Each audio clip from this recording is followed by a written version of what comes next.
Welcome to You Don't Say. Listen to real English conversation as we talk about life around the world, cultural differences, and things that have surprised us on our travels. Now here's your hosts, Abigail and Audrey. Hi everybody and welcome to episode 5. It's called Do You Q?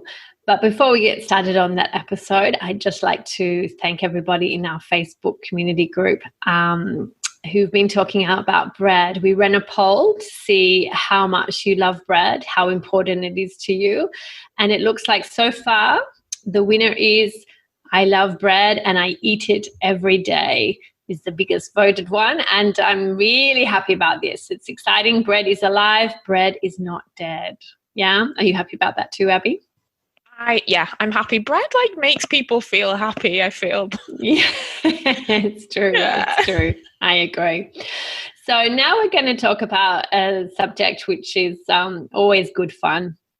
And it's quite fascinating how it is in different cultures. And sometimes I've had discussions and people just don't really understand why in some cultures it's this way or others. But I think it will be fun today. So first of all, I wanted to start with a story. So we're still in the middle at this moment in a type of lockdown quarantine for coronavirus. We can go out a little bit more, but we're still generally at home. And from my window, I can actually see a supermarket. And sometimes when things get a bit busy, the people need to queue and wait their turn to get into the supermarket. And I must say, in my mind, I was laughing because I was thinking, ha, ha, ha, ha, because finally the Spanish are going to learn to queue because it's not something that they're particularly fond of, not something they like to do so much. But I must admit, I was a little bit shocked because there was one person in the queue who was standing pretty close to the other person behind them. And I thought, if that was me, I would be pretty angry. It's like, get back, get away from me. Don't you know that there's supposed to be social distancing? So even now, some people are finding it difficult to stand in proper queue away from each other. So how's it going for you, Abby, in England? So I think British people are quite famed for queuing. It's almost like it's a national sport.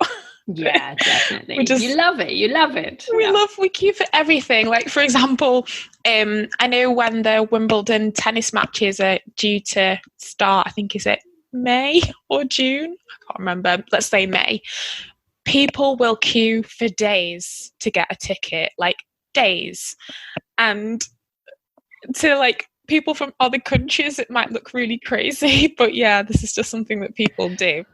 Well, I actually heard, now that you mentioned that, I heard an interview with people who were in that queue and they actually said that they love it. It's almost better than going to the Wimbledon because the sense of community, everybody brings chair, they have picnics, they talk to each other. They're all really happy because they all love tennis. So they talk about tennis and it's like almost like a party in itself. Yeah, they love the queue that much. Oh, but yeah, here at the moment, like in the supermarkets, people are behaving themselves. They're queuing properly. There's not really any issues at all, but I guess it's because we've done it for such a long time. Yeah, no, I think it's probably something that they're really enjoying. Being from Australia, we're pretty good at queuing too. I remember catching the bus in the morning, going to work, and you'd have the bus stop. And it would be everybody would quite clearly be standing in, and also giving personal space. Like there'll be like the first person, then the next person. You didn't stand close to each other. You kind of have like a nice space and a nice line, all perfect in order. Then I've caught the bus in Italy or Spain. Also, both countries are pretty bad at queuing. And you just like, okay, where do I stand? How am I going to get on this bus? What's the best way? You've got to be careful. So how was your experience when you were in Italy? So I remember when I went to Italy for my Erasmus year, I've been there for like 2 days, and my housemate, she said, oh, there's like this big music event, it's free, called MTV Day, and we need to go like to this park and we'll have so much fun. So while we were there, we got hungry, of course, and she said, let's go and get some food. I'm gonna go and get like, I don't know, pizza over there. And I said, oh, I want such and such from a different stall. And I was like, okay, maybe I should just queue and be polite British girl. And no. just didn't know what to do. Nobody was queuing, but I felt too polite to like push my way to the front. So in the end, I waited, I think it was nearly an hour to get served. And then when I finally found my friend again, she said, where were you? And I said, oh, I was waiting to get served. And she said, for an hour? And I was like, yeah. She just didn't get why I didn't push my way to the front. So yeah, I learnt my lesson then. If you're hungry, you've got to push your way to the front. Yeah, no, sometimes you learn to be a bit different. You have to learn to adapt otherwise to survive. Yeah. But obviously, on the other hand, you have to be careful if, you're someone from a culture that doesn't queue so much and you go to England, you have to be careful, because if not, you're going to get some people really being really angry at you. Oh yeah, so they will shout at you. Well, they might not shout at you, but you might get a look, first of all, which means like, hey, go to the back of the queue. And but then they could also like say something to you like, do you know there's a queue here? And that basically means go to the back. But I think they will defend it, definitely. So yeah, no. And it's something that it can be frustrating. I feel a sense of justice about the queue. Like for me, if I'm first, I want to be first. If somebody dares to push in front of me, it really, really makes me crazy. So it actually happened last night. I went out for a run. I had to cross over a small bridge where only one person can go at a time, and people were crossing both ways. And then when it was my turn, it was clearly my turn, these other two ladies just came and tried to like go onto the bridge before me. And I had to I didn't push, because I'm not going to like push and be in physical contact right now with all the distancing rules, but I actually kind of jumped onto the bridge quite clearly, because I was like, it's my turn. I'm running. I don't want to wait anymore.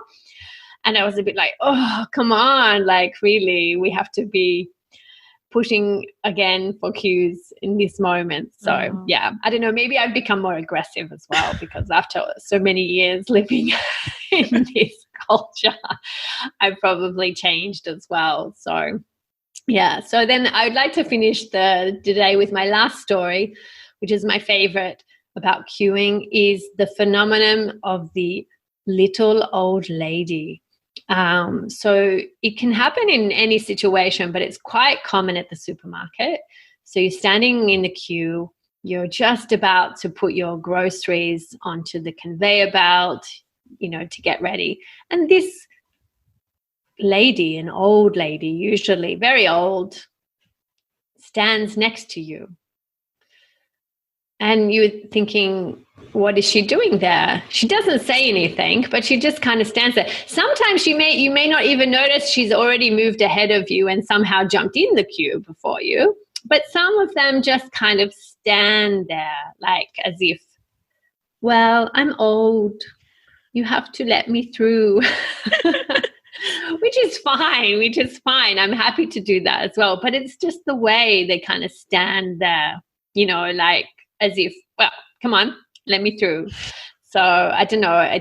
It's a weird thing, but it's happened many times, and I'm always a bit confused about like what to do. Like but then it could also be like in a public administration office, which I'm not going to let anybody pass me by. So if you're going to stand next to me and expect me to let you through, no, it's not going to happen. So yeah, have you had any of this kind of experience? People kind of secretly trying to push through the queue, Not recently, but I have in the past. Yeah, when I've like lived abroad, like I know in China, queuing is actually seen as a sign of weakness. Like, yeah. So it's Oh, really? yeah. So what do you do in China? Like, you have to kind of just push away as well, or what's the? Yeah, it's a little bit of like pushing, but polite pushing.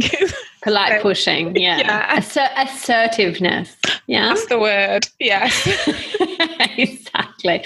Yeah, no, it's interesting. It's how to, obviously, again, it's this question of like, what's more important in the society? It's like maybe to show your assertiveness, or whether to respect the rules. Yeah. So what's the most important thing in culture? Yeah. So I'll put it out to the audience, to the listeners. What do you think of queuing? Are you good at queuing? Do you queue? So let's hear what they have got to say. I can't wait to hear the different points of view and how they feel about it. Yeah? Yeah, be good. All right. I think that's it for today. Yeah. See you later. See you. Bye. Thanks for joining us this week on You Don't Say. If you enjoyed our show, please leave us a rating on iTunes, or if you simply tell a friend, we'd love that too. Sign up for our newsletter and get your free podcast study guide. You can find this in the link in the show notes. And listen out for our next show coming soon.